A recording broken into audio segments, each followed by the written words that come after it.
is the number 2 for today. Street here.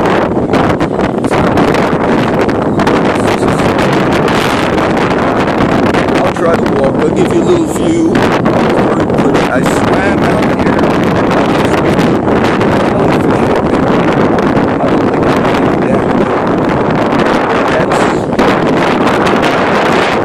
This is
criminal complaints from the city of North Bergen, say, or Hackensack, or we can no longer take any. Hackensack actually is the county seat for the county that you normally see me in when I'm doing those walks.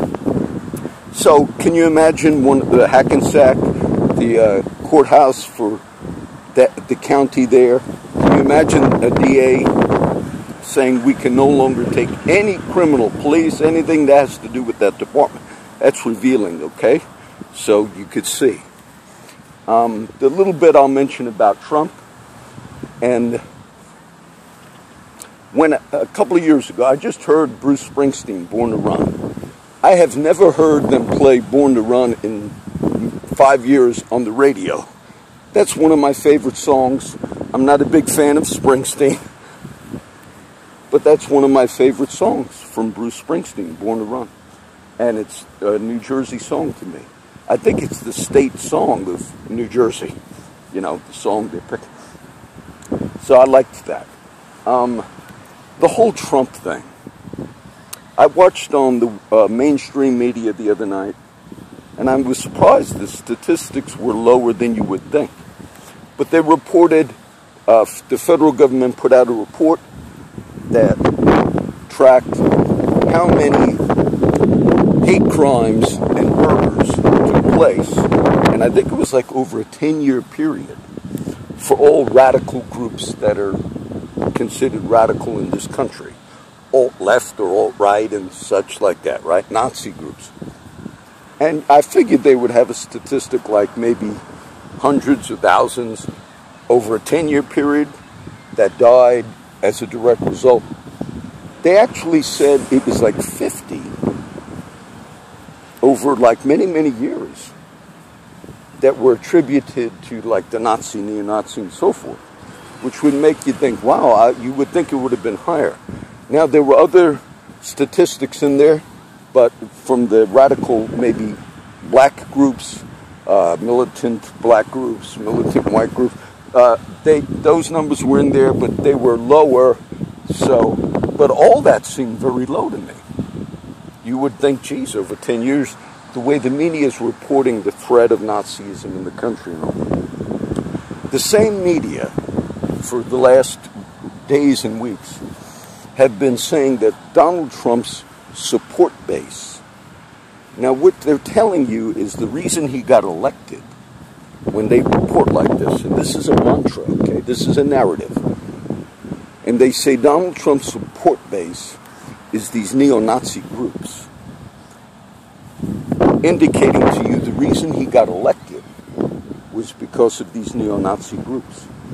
What are the entire membership by statistics like the Southern Poverty Law Center, who's very liberal, they wouldn't lie. What are the statistics of the actual membership in these groups without the whole country? What would you think the numbers would be? Because we do track radical groups. The radical neo-Nazi wide KKK, the whole KKK. You know what the number was? The number was about 200,000. From what the federal government could, from the statistic I heard, from what the federal government could actually identify as how much membership in radical Nazi groups. Now, you might think it's more, but this was the number that was listed. So, why would I bring that up? Do you say, well, it's good? No, it's still bad. But 200,000, the numbers of millions of people who voted in U.S. elections. And yet the media at the same time is saying that's his political support base. They're doing a tremendous disservice. So, a few years ago when I landed on one of my trips where I flew into New Jersey, before the election, before Trump got elected, but the campaign was going on. And there was, I think he was Indian. Now, he might have been Pakistani, and look, Indians and Pakistanis are not the same. And they don't like it when you confuse them, because I had a liberal friend of mine in New Jersey a few years ago asking me about that. The person said, I referred to somebody as an Indian, and the person John got, this is a liberal friend, very liberal. The person got offended. And the liberal friend said, aren't they all Indians? I said, well, no, if he was from Pakistan, he's Pakistani. And I don't say that to degrade the person. This is a very liberal person. But they were not aware. I said, no, if you're not from India, you're not Indian. People confuse. Okay. But this particular cab driver, one of the local shuttles that I paid to bring me from Newark Airport back to North Bergen, he talked a little politics, And I had never been a big Trump supporter. But he was a Democrat. And he said, he was more liberal-minded from that part of the country. And he loved Trump. And he was like, oh, isn't this great? And I said, well, it's interesting to me. My friend Danny, who passed away, the so-called atheist Danny, he was an older retired cop. He worked for the Federal Railroad in North Bergen. And he retired as a cop. But he was a good friend of mine. And Danny liked all of our little meetings we did. He gave me some nice gifts. But Danny passed away a few years ago. Danny was talking about how much, and he was a liberal Democrat, Danny. He liked Trump. Why did a lot of liberal Democrats from the Northeast, including some of my family members, and I tried to explain this to people that, follow politics. I said, Trump, many established Republicans and many Democrats believed that Trump would never have gotten elected for a few reasons. But one was, he was too liberal. You mean he was even more liberal than Hillary Clinton? Yes. He took positions on trade and steel tariffs steel from China. Those that are not familiar, Trump actually took positions that the steel workers and the manufacturing jobs in this country that got decimated over the last 10, 15 years, Youngstown, Ohio, and all, Trump took positions that were so anti-Republican and also anti-Democrat. Though the Democratic constituency, which are union workers, was in the union for 25 years in the National Association of Firefighters. Many, Trump and all, they just left his council the other day. But many liberals backed a position that Trump took that neither a Republican presidential candidate nor a Democratic presidential candidate would take. And you say, why wouldn't the Democrats actually take a position if other Democrats wanted it? It was on trade. It was on free trade. both President Obama with NAFTA, who the unions and the Democrats criticized Obama's support of NAFTA and free trade, no matter how much the argument was made by President Obama and Hillary Clinton, because her husband, Bill Clinton, former president, he was really the head of the more conservative Democrats. So I found it interesting that Trump actually took what you would consider a more liberal, and I'll tell you, a less racist position than many Democrats and Republicans. Now, that last statement might have thrown you off. What do you mean that he was considered not racist enough? And when Mayor Rudy Giuliani, Italian, he was thinking about a run, and I forget now, I think he did run for president in one of the challenges, but either way, a lot of people used to say, a Republican from New York City, Trump Tower I walked past, right? A lot of people would say a Republican from New York City would never be able to win an election because of the way politics works in our country. And Giuliani, though a lot of people loved him, and I like Giuliani, Trump fit that same bill, meaning they're considered too liberal. And to some of my Democratic friends, they're also considered those that hold that Southern Republicans have the racist tradition. You should do some history.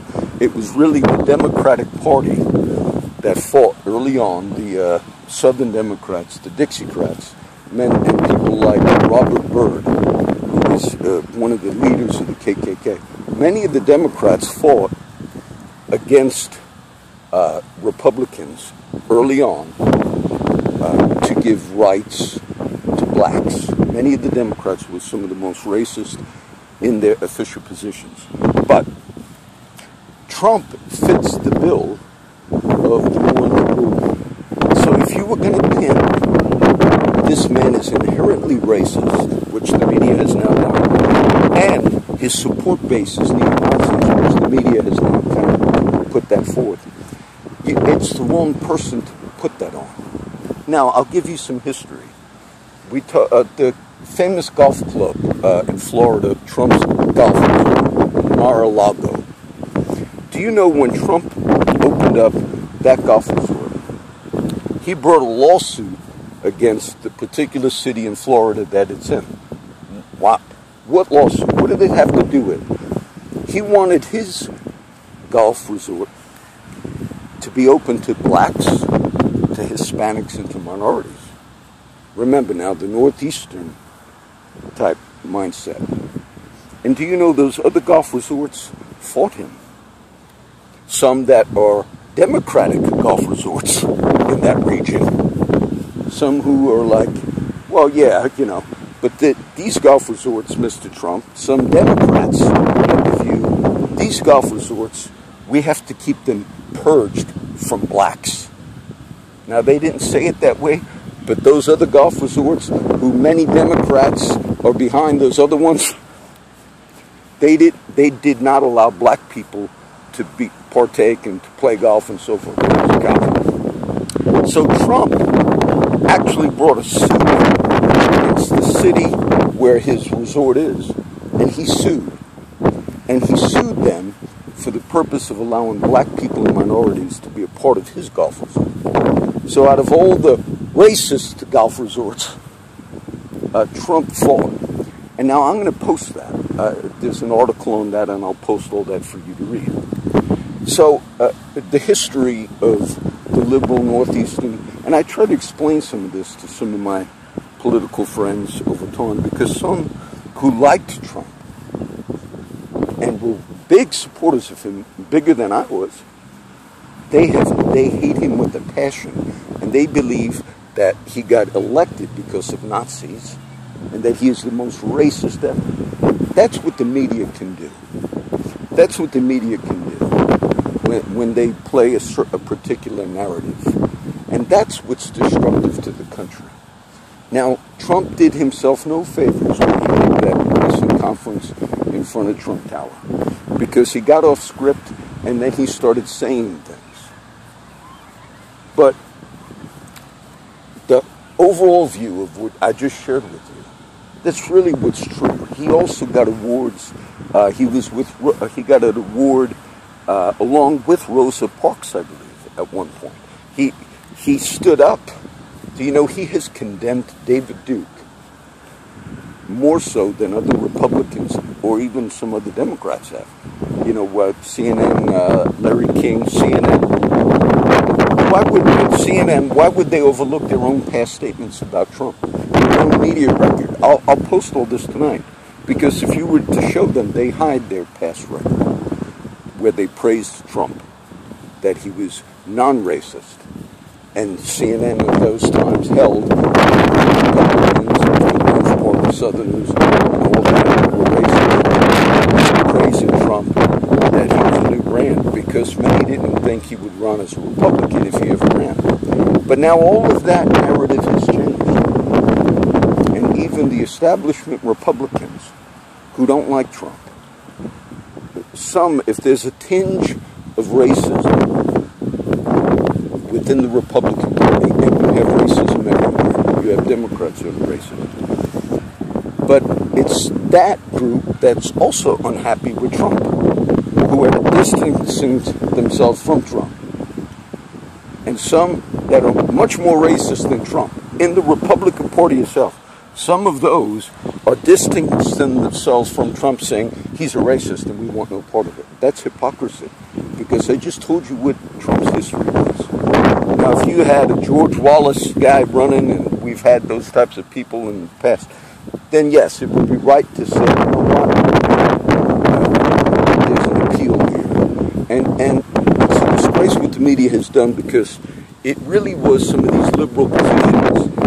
This is why, if you just looked at the campaign and why Trump won, it was a lot of the Democrats, people who historically voted Democrat in what we call Rust Belt states, that they supported him. And it was primarily because they did want action on China dumping steel into the country and putting our steel workers out of business. They did want action from a president that would say, we're not going to be in these free trade deals that hurt our workers unfairly. And no Democrat, Hillary Clinton, she was for NAFTA, but then she kind of changed her position near the end. But no Democrat or Republican would have taken a stand like that for the workers and the people in the Rust Belt that were losing jobs left and right, and there were a lot of problems. That's why he won. That's why he won. And so you also, the media does a disgrace to those people. So, being I didn't mention a whole lot on politics, that's why I wanted to do that second one. Because the narrative we see now in the country is destructive, and it's being run by the media. The tragedy in Charlottesville, today, in Barcelona, Spain, there were 13 people killed by what looks like to be a terrorist attack by a vehicle.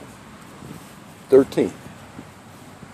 And you could have even heard the media saying, out of all the radical groups, over a 10-year period, they had to go back, something like that, to say the most that ever died under neo-Nazis. Look, I'm not defending neo-Nazis. How could you say that?